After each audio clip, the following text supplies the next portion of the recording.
Hallo Leute, ich bin Katja und ihr seht Deutsch für euch.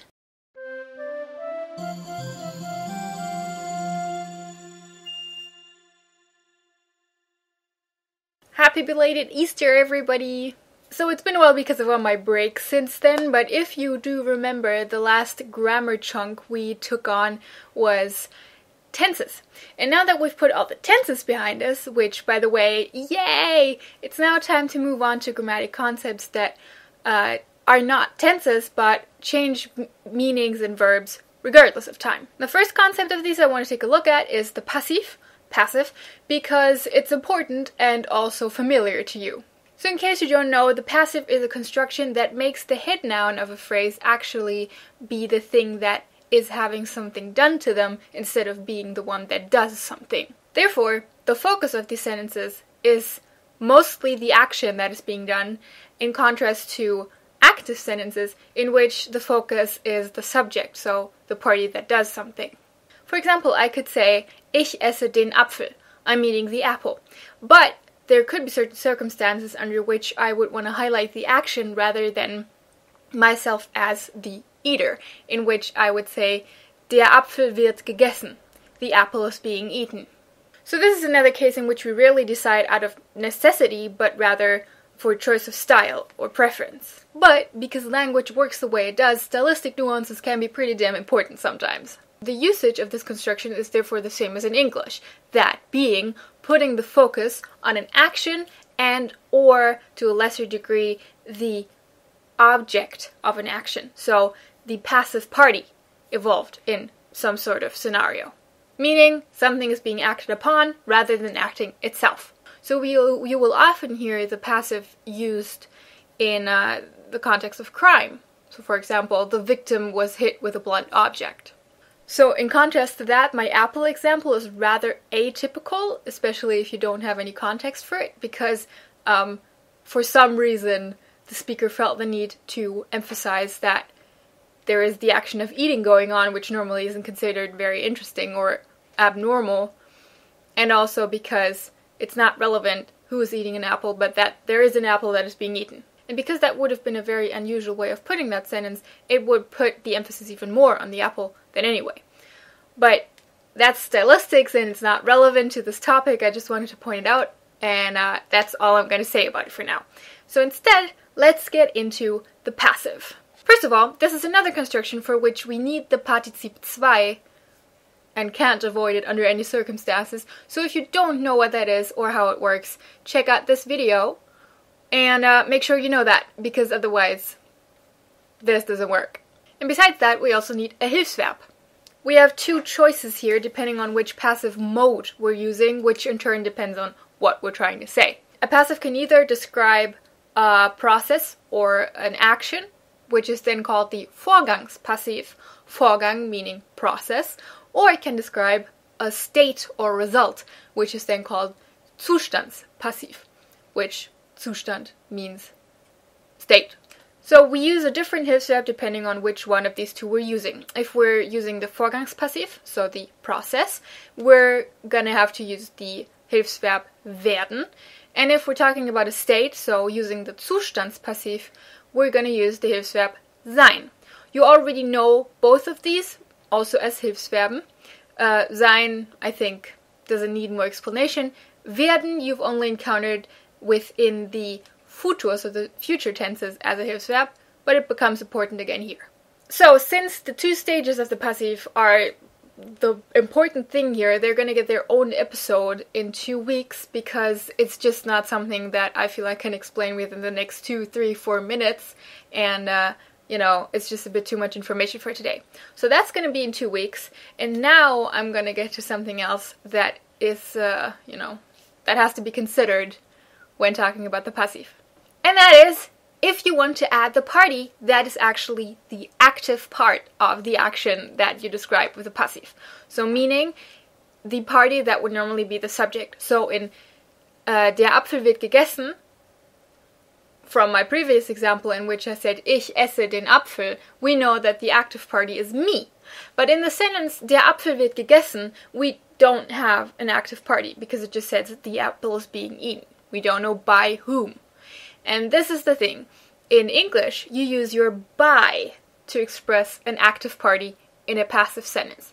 So, the apple is being eaten by me, by you, by him, etc. In German, this sentence would be, der Apfel wird von mir gegessen. Other examples, die Tür wird von ihm geschlossen. Du wurdest von uns gesehen. Das Kind wird von ihr gewaschen. So that means if we know the direct perpetrator or actor active part within an action and we feel like we want to or need to add them, we can do so by using the preposition von plus the dative of the noun in question. That then goes in between the Hilfsverb and the G-form Partizip 2 of our meaning verb. So, wird von mir gegessen. Also an important note, that's kind of getting ahead of myself already, but I just want to mention this. All the sentences that I just gave it as examples are Vorgangspassiv. You could do this with the Zustandspassiv, but it is kind of unusual because it inherently doesn't make that much sense to use it there. But I'll get back to that in 2 weeks. There is also a second, rarer but still important way of bringing the actor into a passive sentence, and that is by using durch plus the accusative of the noun in question. So, a few examples. Die Tür wird durch den Wind geschlossen. The door is being closed by the wind. Durch dieses Erlebnis wurde es mir klar. Through this experience, it became clear to me. Sie wurde durch die Beweise überführt. She was convicted through the evidence. The difference here is somewhat tricky to explain, but some of you might already have grasped it. Von plus dative is used for the direct actor of an action. So, for example, me as the person eating an apple. Durch plus accusative, on the other hand, normally points to a party, or rather often a circumstance or another part of the scenario that was the reason something happened, or our action that is topic of the passive sentence happened. You use this in English too, just like I did in my second example. Through this experience, it became clear to me. So, through. Also, in some cases, depends on context, of course, we can combine these two. So, for example, my last example could also be, Sie wurde von uns durch die Beweise überführt. She was convicted by us through the evidence. Of course, for that sentence especially, there would have been other ways to put that, but just to showcase that possibility exists. So, the von and the durch construction are not mutually exclusive. They can happen together, but they don't always do. It really is very dependent on the context. Whether you just want to point out the actor, or whether you want to point out some circumstance that led to what you're talking about. Also for this, you have to keep in mind that when there are verbs that are being used with this, that trigger some sort of other part of their little molecule within the sentence, that still holds true in the passive. The most basic intuitive stage of that you probably didn't even recognize because it's just, embedded as logic in your brain, is that the passive cannot be used with intransitive verbs, so verbs that do not use an object. Why? Because if we don't have an object, then there is no party that is having something done to them. And if that isn't the case, then there's no way something is passive. There's only an actor. For example, if I want to say, I am sleeping, there's no way I could make that passive. Because I am being slept just doesn't make any sense. I am the only person that gets to be involved in my sleeping process. And even though that sounds overly sassy when you put it that way, that's just good logic. So as a quick summary that will be useful hopefully in 2 weeks, let's just go through what I said.